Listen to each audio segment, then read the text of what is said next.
Sveiki, noriu pasidalinti tokią tiesiog informaciją, kurią sužinojau ir tai dar rodo, kaip gamtoje yra viskas suderinta. Kodėl aš esu čia šitame savo šiandien šiltnamyje.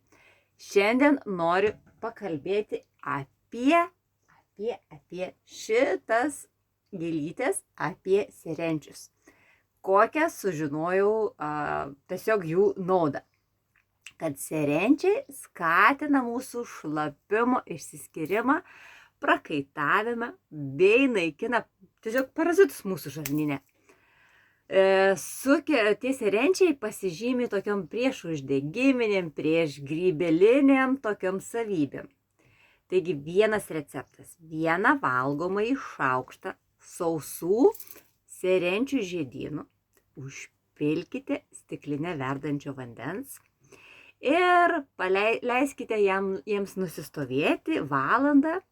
Po to šitą arbatą, tą antpilą nukoškite ir jis, pavyzdžiui, kada mes sergame peršalimo ligomis, šito antpilo patartina yra gerti po 2, 3, 4, po 2 valgomus šaukštus 3-4 kartus dienoje. Taigi, šis antpilas skatina taip pat ir šlapimo išsiskyrimą. O šiaip serenčiai, tai yra tokie kaip natūralūs antibiotikai mūsų darže, mūsų kaip gamtoje. Ir natūralus toks antiseptikas. Tad žaliavą šitą galima naudoti ir visokiems odos problemom, visom vonelėm, Arbata išvalo parazitus iš mūsų žarnyno. Taigi serenčiai puikiai padeda esant šlapimui, išsiskyrimo toms visom problemom. Ir žinoma, ir nedidelė serenčių porcija padidina šlapimo išsiskyrimą keletą kartų. Tai kaip yra naudingi šitie, tikrai, nežinojau. Indijoje tai šviežiais išspaustų serenčių lapų sultimis yra gydoma yra egzema. Serenčiai taip pat padidina kraujo spaudimą, pagerina klausą. Serenčiai nepakeičiama yra priemonė nuo kojų ir rankų artrito. Tas gydymosis, tas kursas kažkur turėtų būti 1,5 mėnesio. Ir, sako, jūs pamiršite tą skausmą sąnariuose. Kitų susirgimų atvejais, kurie atsiranda, pavyzdžiui, dėl kasos veikla, kada sutrenka, tai sakykime, ir psoriazė, plaukų iškritimai, tokie su plaukų problema, sumažėjęs, suprastėjęs regėjimas. Tai vėl esantis karotenai visi, flavonoidai čia yra labai reikalingi ir naudingi.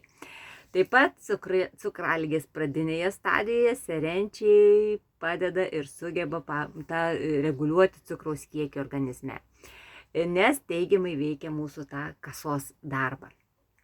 Taigi galima juos paruošti, dėti ir netgi į salotas.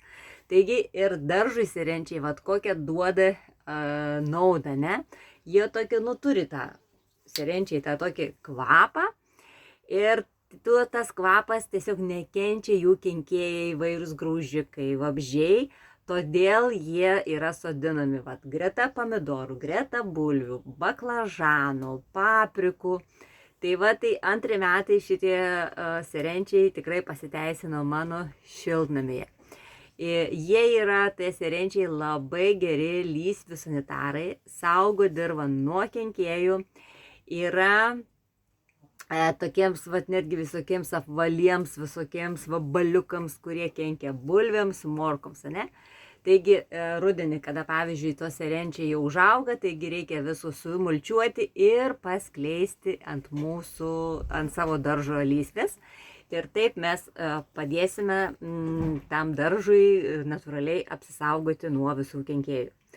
Taip pat galima pasidaryti užpilą ir purkšti daržoves, augalus nuo įvairių kenkėjų, įvairių grybelinių ligų. taip pat verta sodinti, kaip ir sakiau, prie morkų, prie bulvių ir kitų daržovių. Galima sudėti netgi į marinatą. Jie duoda daržovėms tokį aromatą ir tvirtumą. Lapai ir žiedai serenčių tokį tikrai turi specifinį kvapą ir galima juos naudoti netgi kaip prieskonis. Nu, tikrai nežinojau šito dalyko. Reikia juos, sakė, sudžiovinti, sumalti ir netgi tas sudžiovinti ir sumalti galima naudoti kaip šafraną. Galima dėti ir visą žiedą, netgi jeigu neišsiskleidęs, jisai turi vienokį skonį ir kvapą, o kada išsiskleidžia, jis turi dar kitokį.